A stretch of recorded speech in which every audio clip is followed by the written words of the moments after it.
토플 리스닝에서 나오는 어나운스먼트 섹션에 대해 알아보겠습니다.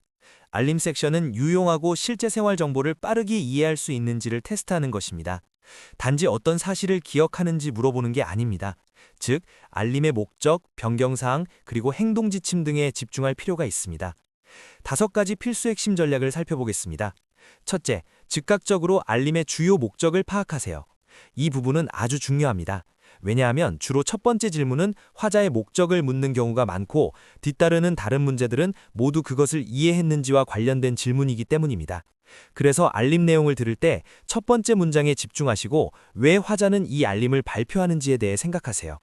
자주 등장하는 시그널 구문은 This is to inform you, I'd like to announce, or Please note that과 같은 구문이 있습니다. 예를 들어 화자가 This is to inform students that the campus gym will be closed this weekend 라고 말했다면 이 알림의 목적은 단순히 휴무에 대해 알려주는 것입니다. 핵심 포인트는 모든 디테일을 알 필요는 없다는 것입니다. 단지 상황을 올바르게 파악하는 게 필요합니다. 둘째, 변경된 사항과 업데이트를 집중해서 들어보세요. 이건 가장 중요한 부분입니다.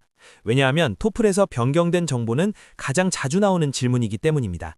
알림 내용을 들으면서 예전 정보와 새로운 정보, 이렇게 두 개의 부분으로 나누어서 메모를 하세요. 이러한 부분에 단서를 주는 시그널의 예시로는 instead, now, has been changed to, no longer과 같은 구문이 있습니다. 예를 들어 알림의 내용이 The lecture was originally scheduled for Monday, but it will now take place on Wednesday 라면 원래의 계획은 무시하고 업데이트된 정보에 초점을 맞춰야 합니다. 많은 학생들이 Monday를 고르는 실수를 범하는데 정답은 새롭게 업데이트된 Wednesday일 가능성이 높습니다. 셋째, 행동을 취해야 할 지시사항을 잘 들으세요. 최근의 토플 문제는 학생들이 무엇을 해야 하는지를 묻는 질문이 자주 등장합니다. 따라서 지시사항, 요구사항, 추천사항 등을 주의 깊게 들으세요. 자주 등장하는 단서가 되는 구문으로는 Students should, you are required to, and please remember to와 같은 것들이 있습니다.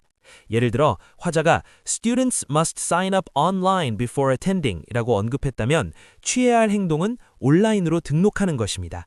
다시 말해 명령, 요구, 제안 등을 들었다면 그 부분은 문제로 제출될 가능성이 아주 높다는 것입니다. 넷째, 알림 유형을 파악하세요. 이 부분은 역시 중요합니다. 왜냐하면 알림의 유형에 따라 어떤 종류의 디테일이 나올지 예상할 수 있기 때문입니다. 알림의 유형으로는 이벤트, 변경사항, 문제와 해결책, 기회 제공과 같은 것이 있습니다. 예를 들어 만약 A guest speaker will visit campus this Friday 라는 알림 내용을 들었다면 이 알림은 이벤트와 관련돼 있음을 알 수 있어야 합니다. 즉 이러한 경우 시간, 장소, 주제와 같은 중요한 디테일이 뒤따라 나올 가능성이 높다는 것이죠. 따라서 이와 관련된 문제를 미리 예측해 볼 수 있습니다. 마지막으로 노트 테이킹은 최소한으로 하세요. 알림 내용은 짧지만 정보가 집약되어 있으므로 모든 것을 적는 것은 불가능할 뿐만 아니라 불필요합니다. 오직 중요한 정보만 적으면 됩니다. 목적, 변경사항, 요구되는 취해야 할 행동 같은 것들 말이죠. 예를 들어 어떤 알림 내용을 듣고 노트 테이킹을 할 때 gym closed, reopen MUN, use pool 이런 식으로 키워드만 적으면 됩니다. 전체 문장이나 배경 설명은 노트 테이킹할 필요가 없습니다.